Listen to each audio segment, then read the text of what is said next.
I'm Heather, and this is my story.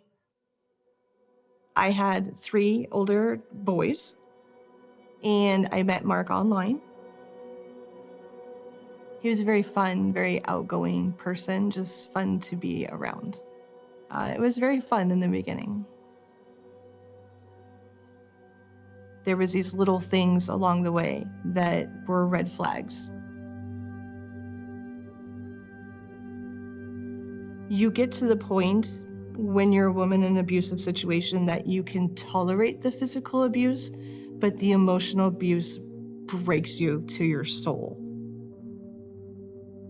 He started, you can't go there, or if you go, you have to take me with you. I couldn't talk to other people. I couldn't work. I couldn't go back to work. You're in a situation that you have absolutely no control of. When you're with a narcissist like that, there are lots of times that you question yourself. What am I doing here? What am I staying for? I've been ostracized from my friends. I've been ostracized from my family. Narcissists and abusive men become even more abusive by statistically when a woman's pregnant. They know that a mom's heart and care shifts to their child, so the focus is not on the narcissist and the abuser anymore. So they become even more dangerous. When I first found out I was pregnant, I was very excited. She is my gift. She was born the day after Christmas. She's just my pride and joy.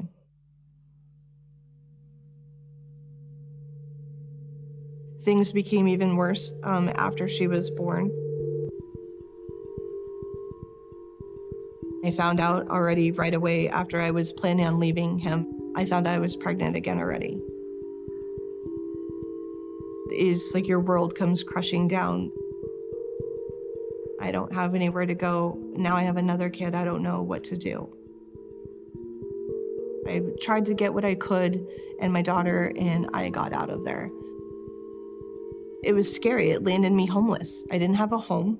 I have all these kids, and I'm 8 months pregnant. Eventually, I got into a women's shelter with all my kids, and then went into labor and had Bodie, my 5th child.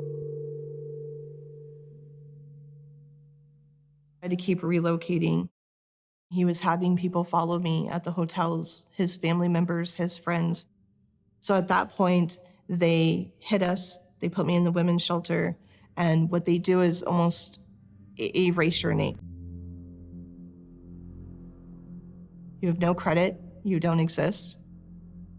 You're already ostracized and alone, and family's disconnected, and I have all these kids, and now I can't do a credit check, I can't get a car, I don't exist in the system. The day I was moving out, Mark came to the women's shelter on their campus, which is illegal, and came after me in front of my kids again.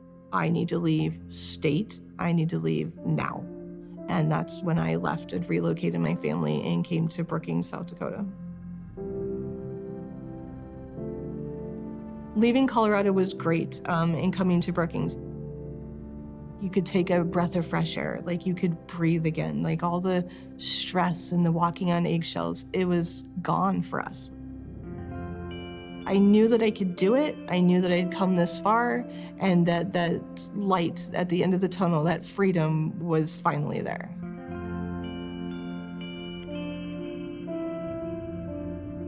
I worked at the hotel, and I was a front desk person, and there was a construction guy. One day he finally asked me out, and his name is Alan.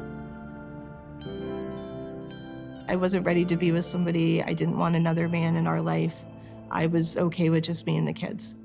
And I found out I was pregnant in March. I was unsure. I was still very scared. I was terrified. Again, all those fears come rushing back, and I didn't know what I wanted to do.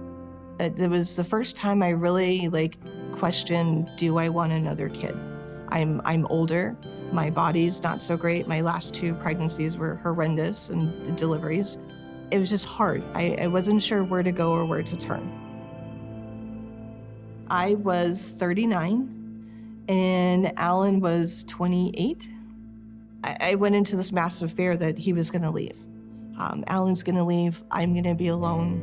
I'm going to have all these kids. The same thing's going to happen to me that happened with Mark. He's going to hurt us. He's going to leave.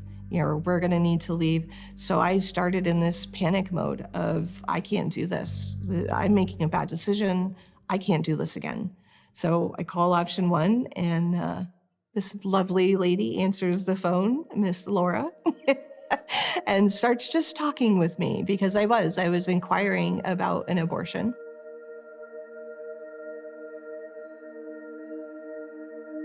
She was such a loving voice and light in the darkness. She was wonderful. She helped us a lot. And I love option one for that. Working with option one and just going through the emotions and the turmoil inside of the, all the arguments and fear and comments you make in your own head. I still was on the fence of, do I need to have an abortion? I had to really figure out what I was going to do. And part of that turmoil was my relationship with Alan. Is he going to stay? Is he going to be there? And that was a huge uncertainty at that point in time, in that moment. And I needed that support from option one to be like, you know what, we'll be here. We'll be here for you, even if he's not. Laura was there the whole way, through my pregnancy, through the birth, and afterwards. Some decisions are based on fear, and if every city had an option one and they had those women there to support them, I think life would be a lot different for a lot of people. They're a foundation that should be everywhere. They've helped single women, they've helped traumatized women, they've helped families that, dad is present. They've helped a lot of people, and not just that, you're saving a life, you're saving a child.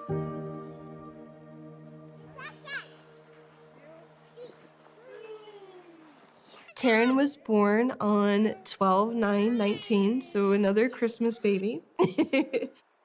We couldn't imagine our life without him. I just couldn't. Why are you so big? Why? It's just amazing. He's completed our family. Why does Mommy get kisses? Hey. I have normal, finally, in my life, and it's great. And Al and I are still together. It's been 4 years later, going on 5 almost. And I look to the future with open eyes. Like, now I can bring up a subject with Alan and say, like, let's do this together, or let's plan this together. I feel like I can actually make plans and have a future.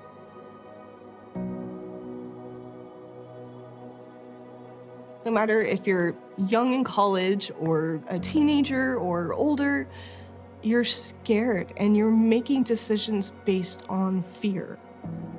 And I'm so grateful to this day to option one and all the women that work there. If you have a group of women there to support you and help you with your fears and your needs, I think people's decisions would be different and in a more positive light.